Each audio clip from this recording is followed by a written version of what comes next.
My name is Joanne Loy, and I'm an architect and content marketing manager here at Monograph. Anamika and Yongjoon, welcome to Session Cut. Thanks for having us. It's a pleasure to be here. Hi, everyone. We're excited to have you. My name's Anamika from Cottage. Thanks for spending the next hour with us. Yeah, likewise. This is Yongjoon from Cottage, and today we would like to discuss the type of experiments we're doing here at Cottage to scale the custom residential design with the process automation approach. So let's jump right in. So we would like to discuss process automation in general first. So process automation is everywhere. So not just in the AEC or architecture industry, but in all kinds of like product software SaaS out there. Like you can see all kinds of different automation, and automation is a buzzword. Like you can see it in everywhere.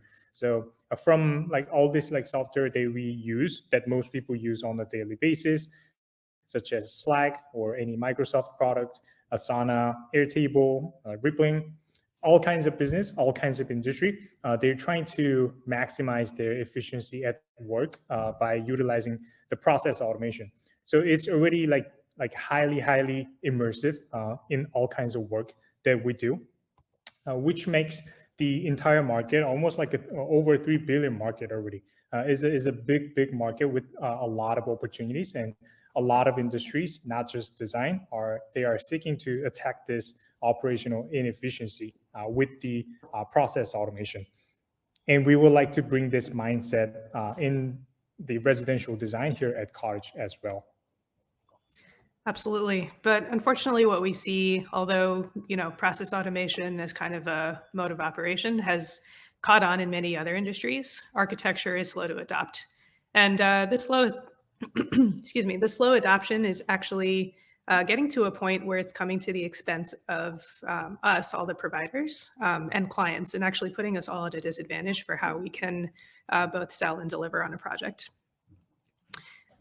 So Yongjoon and I have actually devoted our careers to finding smarter ways of working within the AEC industry. We believe that a brighter future is possible. And we had the good fortune of getting to know each other during our time together at WeWork, and both took the leap to join Cottage about 2 years ago. And today what we want to do is show you some of the work smarter experiments that we're actually deploying at Cottage. And we're really excited to talk you through some of them today. So by means of introductions, we introduced ourselves briefly, but just to go a little bit deeper. My name is Anamika Goyal. I'm trained as an architect, and I'm the head of design at Cottage. I started kind of my career in the life sciences in biology and chemistry, but eventually decided I wanted to kind of work on big sticky problems that impacted communities, but from a different way. And kind of through that is how I came into architecture. And now, as mentioned earlier, joining Cottage has been a great way to make a leap into residential, and also to just experiment a lot with kind of modes that have been in play for hundreds of years that I think it's time for all of us to think about how to change. Yongjoon, would you like to introduce yourself? Yeah, sure. I'm Yongjoon. I'm Design Systems Manager here at Cottage. And I was also trained as an architecture designer, mostly working in a lot of workplace projects in the industry. But I was more passionate about improving the process, building design technology for the design process. So that just made my career path transition more into design technology and products. So I think my mission on a personal level is building tools and technology and product that helps designers thrive in the AEC industry. And that's basically what I'm focusing with Anamika here at Cottage. Awesome. And throughout the presentation, please don't hesitate to ask us questions. So there should be a Q&A button on your screens. Please throw all of your questions there, and we'll save some time to tackle them with Joanne at the end of this session. All right. Before we dive into explaining what we're working on at Cottage, we want to give an introduction to the company. What is Cottage? Most of you probably haven't heard of it. And so we are a team whose mission is to make custom home building accessible to everyone, starting with ADUs. And what that means is, while we might grow into other project types in the future, we have very intentionally chosen to start with ADUs and only ADUs, And Yongjoon will get into the advantages of that in a couple slides. We were founded based on the firsthand experience of how hard it is for a homeowner to do any type of project, be that an ADU, an addition, a renovation, new construction, etc. And actually, our founder was helping his parents through the process of building an ADU in their home in Palo Alto. And because of how hard that was, that experience really inspired what is now Cottage. And then finally, we're a cross-functional team. So in a team of that's about 30 people now, on our full-time staff, only 4 of us are actually trained as architectural designers. And that means the rest of us come from all different types of background. And I think it's the coming together of those expertise that has helped us, propel as quickly as we've been able to in the past few years. And so this means, the cross-functional teams some of us are architects, some are builders, some are engineers, some are just, pure operators, many sales experts, and many city specialists as well. Now, from the customer point of view, how does it work? So if you engage with Cottage, what does that actually mean? So first thing to point out is we provide end-to-end custom residential services. This includes feasibility, design, documentation, permitting, and construction. So kind of like that full stack of services you might expect when you work with a traditional architect. But the twist on this is one of the many twists is that we actually do feasibility and schematic design for free for any homeowner who wants to work with us. Now, while this might sound kind of controversial, we do want to point out that there is already a lot of software out there that's doing this for free in the commercial sector. And so at Cottage, part of what we're experimenting with is can we bring that same kind of process and mindset to the residential sector? But this is going to be a huge game changer for all architects. So it's in all of our best advantage to talk about it now and get ahead of it. And then finally, one of the big concepts that we'll dig into today is our mindset around expanding the architectural experience, which has traditionally been kind of professional services, into more of a consumer services experience. So that is to say, I think there will always be room in the industry for professional services, which is engaging with an architect as most of us know it today. But I also believe there's room in the industry to expand what that looks like and ultimately make it accessible to more people. All right, now digging in more specifically to what is a cottage ADU. So wanted to share a couple examples of projects we finished recently, but the thing I want to point out specifically is that we are not trying to disrupt the actual construction process in the field. So our projects are still stick-built, concrete foundations, much like you would expect to see in any home that's built traditionally. But what we are trying to disrupt is every part of the process leading up to shovels in the ground. And the reason we believe this to be important is because we want to keep the level of data fidelity extremely high and keep project speed really high as well. Now getting into why this matters. So obviously for an early stage startup like ours, scale is extremely important, but scale is important for more reasons than that. We believe that the only way to have a real impact on the housing market and the housing crisis and to make a serious dent in it is to work with as many homeowners as possible, right? We don't think we're gonna make a difference in the industry if we only work with 50 homeowners. We don't think we're gonna make a difference even if we work with only 500 homeowners. Those numbers need to get pretty sizable, I think, for us to make a difference, and ultimately that's why we're here. And so the question we always ask ourselves is how can we leverage technology? And specifically today's topic is how to leverage process automation to unlock that scale in the residential structure. And one definition I want to share with you before getting into a few specifics is how we think about scalability.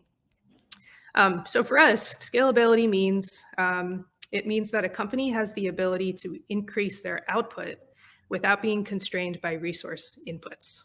So if we put this in the context of a traditional firm, usually if a firm wants to do more projects in a year, they have to do that by adding resources. And those resources are usually in the form of headcount, right? So it's a pretty simple equation. A firm brings in a project, they want to complete that project, they need to hire up a team to actually work on it, right? So resources in, people, output is the project. And we're trying to basically break that equation and say, is there a way for us to increase our output without increasing our resource inputs? And there's a couple things that this enables us to do. So first of all, as mentioned before, we believe it will enable us to reach unprecedented scale in customizable home design, right? So if you think about it in that example again of a traditional firm, hiring people takes a lot of time. It takes resources of its own. So that creates a bottleneck in the company as to how much they can increase their output. And again, we're trying to break that equation. Second thing is we want to free up designer bandwidth, designer time, designer talent, designer skill to actually focus on creative problem solving and not work on everything that doesn't feel like a good use of time. And I think all of us have probably been in that experience in at least one job in the architecture industry. And that's what we want to change. And finally, what we want to provide is a tailored homeowner experience for our core client types for any type of ADU. And these images very quickly are showing kind of a small sampling of the breadth of design range that our system is able to provide. And the maps all the way to the right are showing kind of the success we've had in scaling all across the Bay Area and more recently in LA.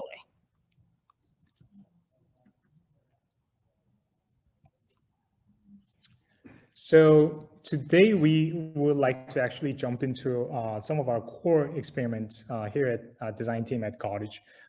And we have like 3 major experiments that we wanted to share with everyone. So the first one is from professional service to consumer service, which Anamika just mentioned in the previous slide. And the second experiment that we would like to introduce is how to productize your design deliverable with data pipeline. And the last item is how to gamify your QA QC. Yeah, like there are a lot of different words and terms like here. We're just gonna deep dive into it. So yeah, we would like to start from this kind of like ambitious statement from professional service to consumer service. Like, what does that mean? So as mentioned, as a company at Cottage, our mission is to empower homeowners to build ADUs and all types of like residential design projects much easier and much faster and better. So how are we going to achieve that from the design perspective? Then we need to achieve the scalability to make a bigger impact to more homeowners. To process automation is like critical for that scalability. So we stepped back a little bit and we thought about it. Like we need some type of like mindset shift from here. So traditionally, architecture design is a professional service, as everyone knows. So we provide a service of like designing, drafting, permitting, and documentation, and all the way until up to the CA process. We, as a professional, we provide the service, usually get charged hourly on an hourly basis, and we deal with like all different types of like projects. So there are like all kinds of different project types, which makes it like quite difficult to highly tailor and standardize the process to scale those design processes to more homeowners, to more clients. So we believe that there are like high variation in project types and scope of work, and we think that they're usually cost opacity and like difficulties in the predict the project in those different project types. So what we would like to do here at Cottage is we would like to start from the ADU in terms of standardizing and tailoring our process, like highly specific to one project type. And it could be powered by the softwares that we built internally. And it guarantees the finite and predictable scope and very consistent customer experience, and also all kinds of consistency and predictability in the project timeline, and transparency in cost as well. So this is basically what the consumer service mean as opposed to the professional service. So we also like to share some of the examples of our experiment here at Cottage. So in order to make these architecture design as a professional service into a consumer service. As I said, we need a software, we need a tool and technology to develop that process and the model. And here's an example that we built here at Cottage. It's a design configurator for the ADU. So basically, any customer who haven't even talked to our sales team, they can come into our website and they can check out different types of design or different types of ADU prototype that we can provide. And they can also play with the design a little bit and do some level of customization. It's not the level of like fully custom design that trained architect can provide. And that's basically what we want to offer later in the process. But as a starting point, we would like to provide this to pretty much everyone. It's basically like how people customize their sneaker on Nike ID, for example. So that basically brings the consumer service mindset in our process. So, and what's the benefit of that? So from the client perspective, they can have their own design, interactive design experience without a designer. And they can just like make a faster decision. They can see how the design will look like even before involving the designer. And our software basically enables that process. But also there's another benefit for the designer as well. We believe that this won't really take designers' job away. This basically helps the designers focus more on the creative problem solving by liberating them from the drafter role. So as a designer, as an architect, we all know that sometimes the design process gets super inefficient and very exhausting when we have to deal with all those tiny, nitty-gritty design requests. For example, can we move a wall to a little bit, or can we change this furniture into that one? That usually makes the design process like really delayed, and we don't think that's the best way to scale our design practices. So in order to solve that problem, we bring that process powered by software early in the schematic design process and pretty much self-served by the client. So we believe that that's one way to get to the fully customized like consumer service for the residential design. And the second idea that we would like to share is how to productize your deliverable with data pipeline. We have to, so before diving into the actual experiment that we're doing here at Cottage, we would like to share how we see the design industry as a whole. So we all know that design is a highly complex and complicated work. It's not linear. It's always not, it can't be formulated all the time. It's just a combination of highly creative work and production work and administrative work as well. And basically, a design deliverable are the combined end product of those three activities by the designer. And this is basically what we deliver to our customers and the client. So this is the end product. However, we think that a lot of valuable time from the designer's plate is being taken away from the creative work just in order to support a lot of production work and administrative work. So for example, when you have to put together a design deliverable, just think about how many hours that you spend in the Revit model just to produce that documentation. Not to say documentation is not an important part of your design process, but there are a lot of like mundane tasks that you have to do in order to produce your final product. And when at Cottage, we believe that when we focus on specific project type, we can standardize our process and we can just make the process very efficiently. So let's dive into the actual example. So we bring this idea of, oh, sorry, there's a little glitch in the slide. So we bring this idea of data pipelining. So it's a little like technological term, but it basically means a set of data processing connected in series. And what that means is when we do the design, we have to process and digest a lot of information and data from different processes. You have, for example, the meeting notes with your clients, and you have all kinds of like feasibility report data, and you also have all kinds of like different property data as well of the site of your project. And you also have a lot of like different information and inputs from your client as well. Usually it's pretty fragmented in a way that some information are in the separate document, some information are in the Google Sheet. Sometimes you have to Google a lot. It's just like highly fragmented. And at the same time, our design model, which is usually CAD file or SketchUp file or Revit model, is also a separate type of data source. We would like to treat our design deliverable as an end product, and we would like to basically automate the data injection from those data sources into our design deliverable. So what we are doing here at Cottage is basically synthesize like all those different design information, automate that data injection into the design deliverable, and basically automate the production of the deliverable, and also deliver that drawing set and the design deliverable to a different type of end users as well. What that means to us is if we have like 5 or 6 projects only, I think like this is probably not worth spending time on the development.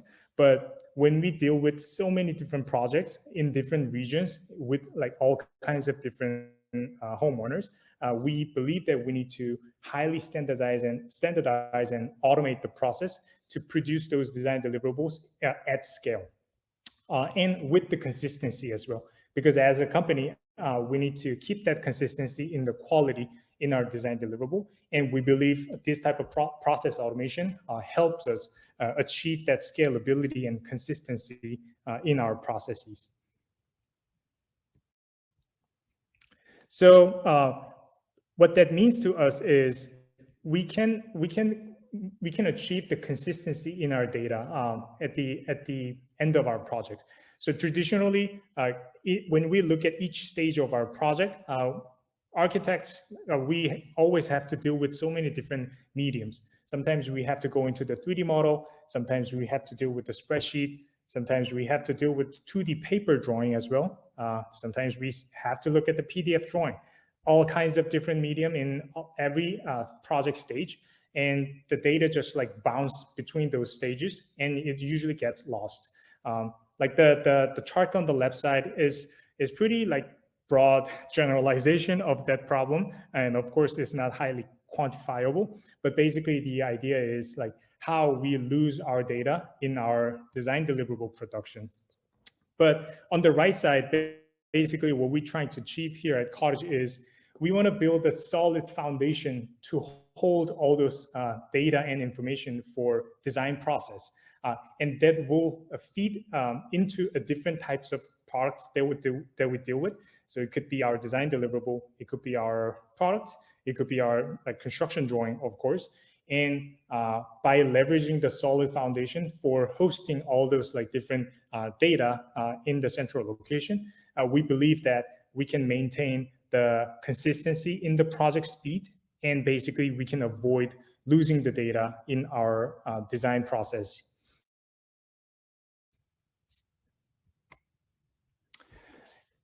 And the last experiment that we will like to discuss is how to gamify your QA/QC. Yeah, here's another word that I have to explain. Yeah, gamify. Like some people might not familiar with this word. Basically, it's just like how to apply elements of like game playing to a certain activity. In this case, in the design. So when you play a game, there's a rule that you need to follow, and your like result of the game is defined by those rules. So we basically bring the same type of idea in the design process.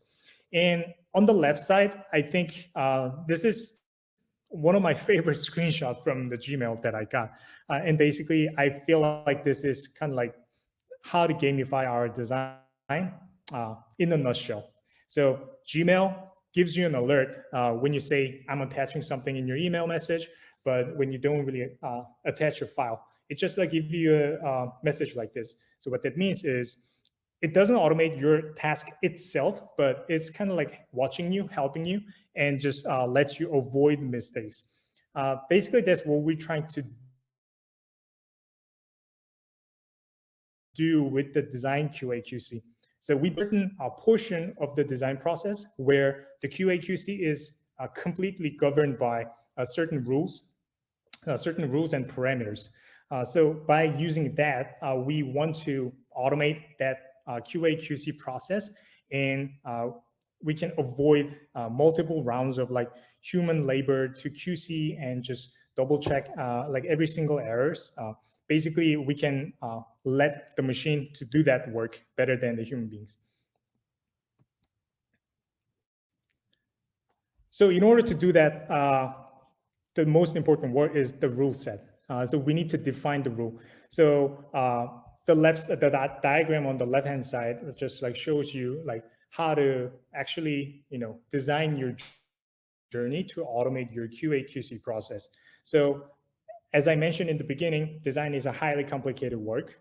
It's always not linear. It's a complex like algorithm. There are a lot of decision-making points.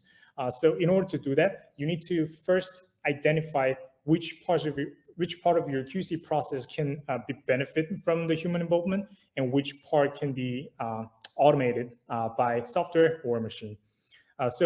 And then you can just like define and apply those like QA/QC rules to each point of the design process. And once you figure that out, figure out the whole like decision-making tree, then you can ask the software machine to automate that. So this is like a high-level conceptual thinking behind this. So there are so many different experiments that we try to gamify our QA/QC here at Cottage, but we wanted to just like share one small example about how gamifying this QA/QC. So during the permitting process, it's probably not just an ADU, pretty much all kinds of architecture projects. We need to like meet that fire rating code regulation for most of the project types. And in ADUs that we deal with at Cottage, it's the same. So we have to add those like information about fire rating in our documentation set. So for example, how many walls or how many roof eaves there needs to be fire rated in your project. Like, have you logged? Once that parameter is defined, then it will lead to a number of questions that we have to answer in order to QC the drawing. So let's say there's a fire-rated walls or eaves in your project, and then the software can ask you and basically like, hey, have you placed your annotation in your roof plan? Rather than asking someone to review the drawing and manually mark that up. The screenshot on the right-hand side is basically marked up by the human beings, which we used for our like project planning. And then there are like all the other questions arises, such as, yeah, if you have like fire-rated roof eave, you need to add the calculation of the ventilation. And you also need to place the right walls or roof detail that includes the fire-rated detail information. So all that type of thing is usually done by like manual, like human review process, or like a partial like Revit plugin. But basically, we would like to like not just automate a certain task like one by one as a fragmented object, but we would like to design the whole journey of the QA/QC, define the stage where we can automate the process, and then we can just like basically build a huge robot to do that. So this is another type of like experiment that we do here at Cottage. All right, now going back to our main idea and why we're here. We're here to talk about working smarter and not harder, specifically in the AEC industry. And as Yongjoon had laid out a couple slides ago, we feel that all of the work all of us do as architects and designers can roughly be categorized into 3 buckets of creative problem solving, production work, and administrative tasks. But we believe that folks haven't really dug in deep enough yet into asking which of these scope of work would actually benefit from human skill versus which scope of work would actually benefit from the consistency of a computer. So to break that down a little bit, we believe that architecture scope that benefits from human skills includes subjective and creative problem solving, right? So I think a big theme that comes across from our presentation today is not everything should be automated, but the things that can be, if they're automated well, we actually get to spend more time on the fun stuff. Another example of this is relationship building, right? So I think interacting with clients and kind of building that trust, and there's a variety of other stakeholders that architects deal with every day. That relationship building work, at least I think where we are today, where technology is today, probably should stay with the human. And most importantly, anything new that we don't understand yet, right? So humans, especially architects, are highly intelligent people. We have a tremendous amount of skill and a tremendous amount of training. And really all of that should be used to learning, right? Anything new that we don't understand yet, once we understand it, we have learned something. And that's really where our energy should lie. And that kind of brings the question of what scope would actually benefit from the consistency of a computer, right? Computers were designed by humans to be extremely consistent and reliably do the same thing over and over and over again at speeds faster than humans can do. And so what kind of work would actually be better if we trusted a computer with it? So first of all, kind of alluding back to Yongjoon's QA/QC example, anything that can be understood as a rule set. I would argue that there are certain aspects of spatial planning, QA/QC, and even structural coordination that could fall into this. Repetitive production work. I can speak for myself. I've definitely worked in firms where the majority of my time was spent doing repetitive production work. And the day after the presentation, it all went in the trash and we kept working on the building. That didn't feel very good to me personally. I would imagine it doesn't feel very good to many of you here with us today. And I'd be excited to kind of get our collective time away from that to the stuff towards the top of this slide. The last two are administrative scope. I think that kind of is table stakes for many industries, but architecture is not without its administration, for sure. And then finally, work that doesn't teach us anything new. As alluded to above, we have a ton of skill, we have a ton of training, and we really should be using that to understand new frontiers instead of rerunning ones that we already know. So I would argue, going to the next slide, that if we can do this effectively, we would actually be able to take a lot of the time from production and automation and devote it back to the creative. And I would say that historically, poor separation of human work and computer work is what has brought a lot of the inefficiency and drudgery into the profession. And to reiterate here, our goal really is not to replace the value of architects with technology. Instead, we see technology as a way to add value back to the industry by using our time and skills on the right things. And maybe the last thing we want to leave you with today is, what does it feel like when you're working smarter and not harder? And maybe these are some indicators that you all can kind of reflect on your day-to-day, and also a reminder of why we are building Cottage. So I believe that when you're working smarter and using your time on the right things, it will feel to you like you are learning something new. It will feel to you like you're unlocking a new competency, either for yourself or for your company. This can include working in a new geography, improved facade performance, faster clash detection, etc. It will feel like you're building relationships in a human-to-human way. It may even feel like your work is eliminating future work, which I think really ties back to that key idea of process automation. And finally, work that energizes you.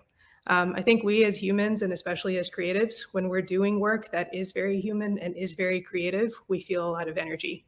And I think when we feel drained is actually when we're doing a lot of this repetitive work that is asking us to behave like a computer. And so our vision for the future is that we actually don't have to do that anymore. And going to the next slide, I think Yongjoon and I are very lucky to have found a team of like-minded people here at Cottage, who are also devoted to finding smarter ways of working within the AEC industry. And we would love to invite you on Thursday to join us at the career fair. I'll be there. And these are photos of a couple other folks on our team that come from all different areas of expertise, and a quick sampling of some of the jobs we have open that we're actually hiring for today. So if anything we talked about resonates with you, or even if you're curious and would like to learn more, please find me at the career fair on Thursday. And with that being said, we would love to spend the rest of the time in this session answering some of your questions and hopefully getting a good discussion going.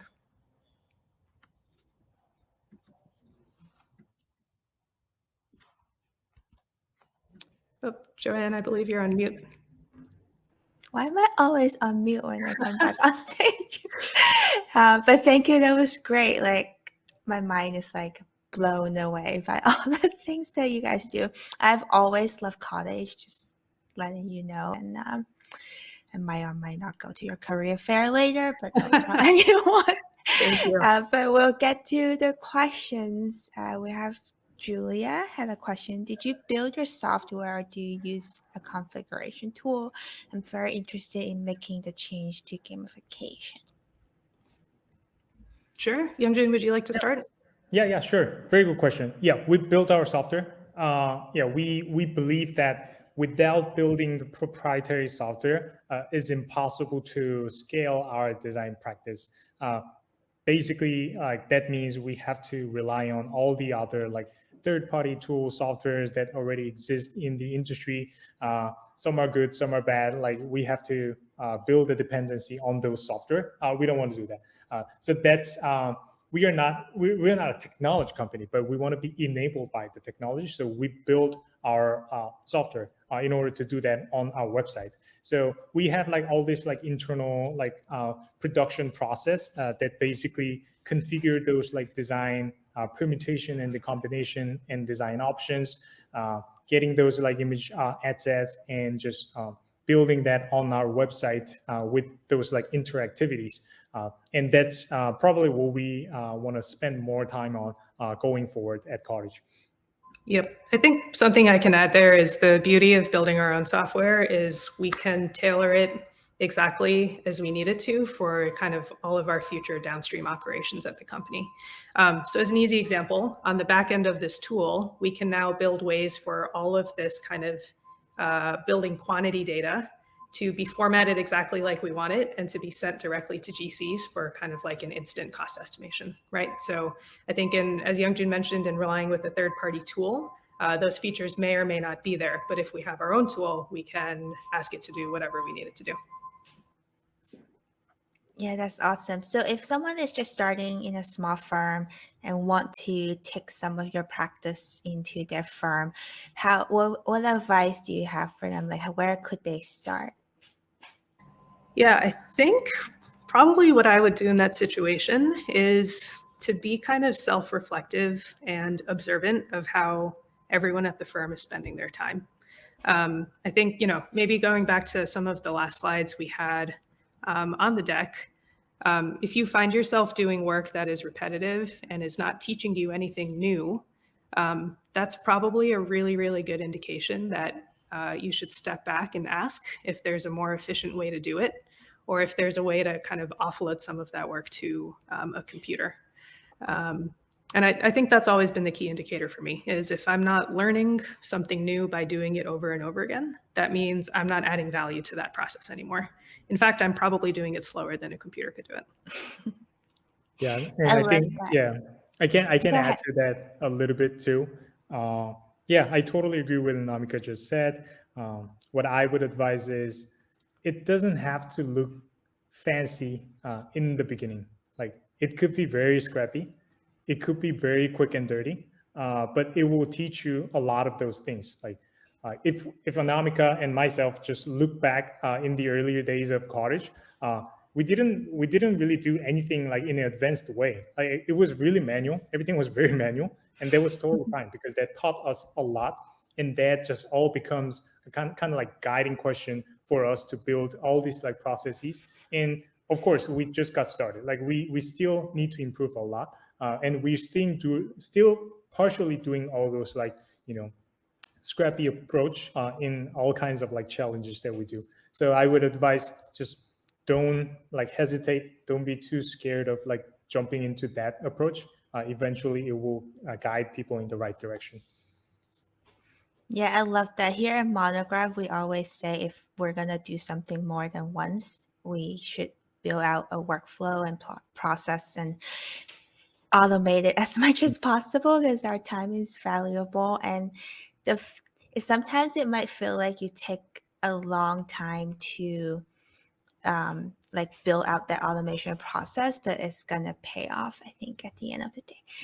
We have another question here from Will.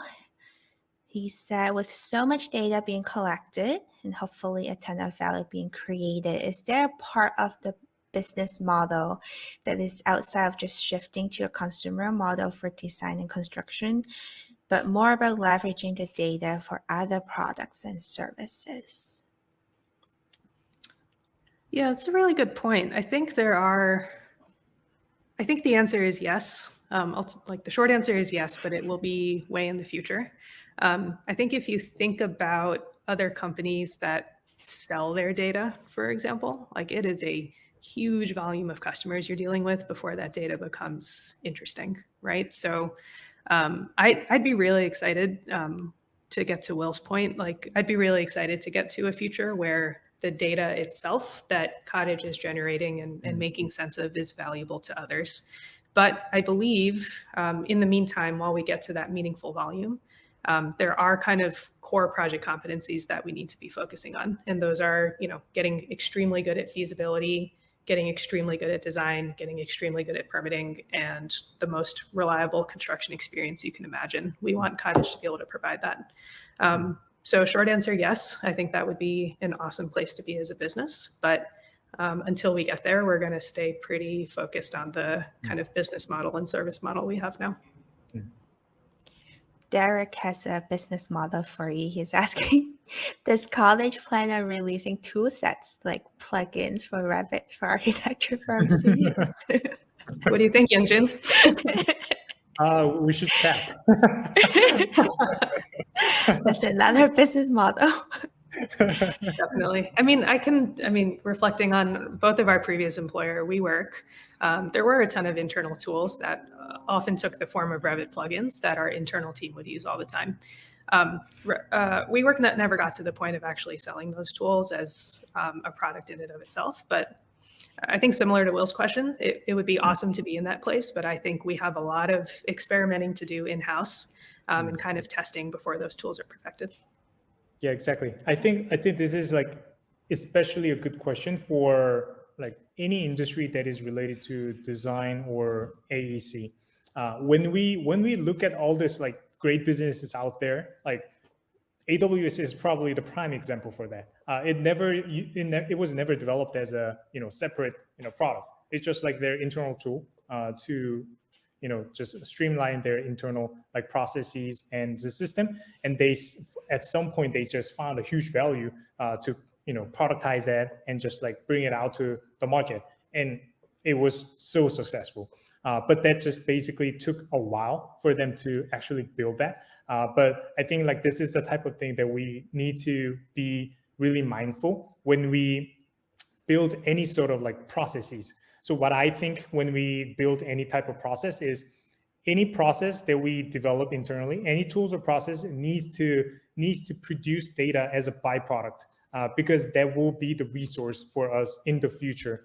We never know what that would be, but having that as a byproduct always just like give us an opportunity in the future. So I think that's what I'm just like telling myself on a daily basis whenever we just work on something, but probably something I need to share with everyone. Awesome.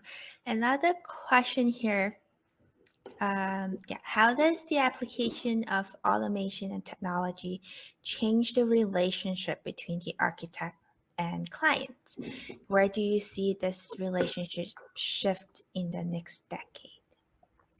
Yep, good question. I think I kind of like touched on this in the presentation.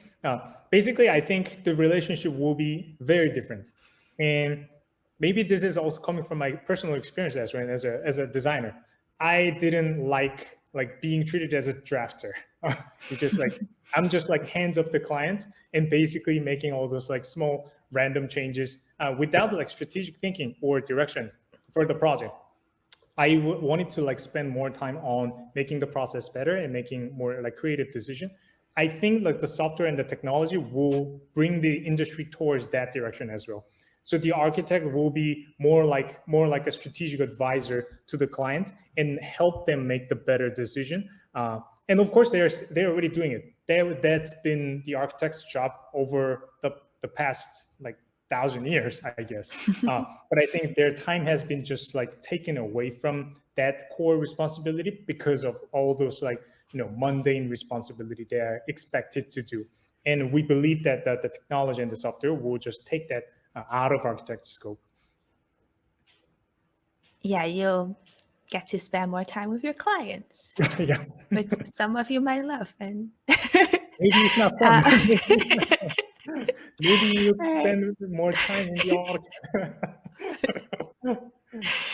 All right, one last question here. Apart from automating the process, do you anticipate on modulating the product as well? Yeah, I can speak to that one a little bit. So I think that I think one of the big goals we have here at Cottage, like looking at the later project stages, is we want to make construction as predictable as possible. So one of our like values that we really focus on is no surprises. So we want to have no surprises for homeowners, but that also means no surprises for GCs, right? Because what does a GC call a surprise? They call it a change order. And that's what we want to try to eliminate for homeowners, where these clients are not like big institutions or companies. These are just homeowners, and a couple $1,000s actually makes a big difference for a lot of families. So to get back to the question, I think if we do kind of, what was the word, modulate or make modular some components of these, the reason for doing that would be to make the cost estimation and the scope of work more predictable, right? So an example where I see this playing out is, let's just say kitchens and bathrooms are the most expensive square footage that you can add to most residential projects, right? So if we got to a place where, we have our network of trusted GC partners, and maybe we have our 10 go-to bathrooms and our 10 go-to kitchens, and every single bathroom and kitchen we do is one of those 10 layouts. You could see we get to a world in which we actually have set pricing for those kitchens and bathrooms, right? And the GC would know right away. It's like, oh, this is kitchen layout C versus like kitchen layout F. And I know the difference between C and F is about, 10 square feet. And that leads to this much increase in tile, this much increase in cabinets, and this difference in appliances. And the scope changes would become so predictable that the cost changes also become predictable. And it enables us to be that much more transparent with the homeowner upfront. So I think in as much as it leads to kind of a no surprise experience, I think that's where kind of modular design and really sticking with those modules would be advantageous to us. Great, thank you. That was great.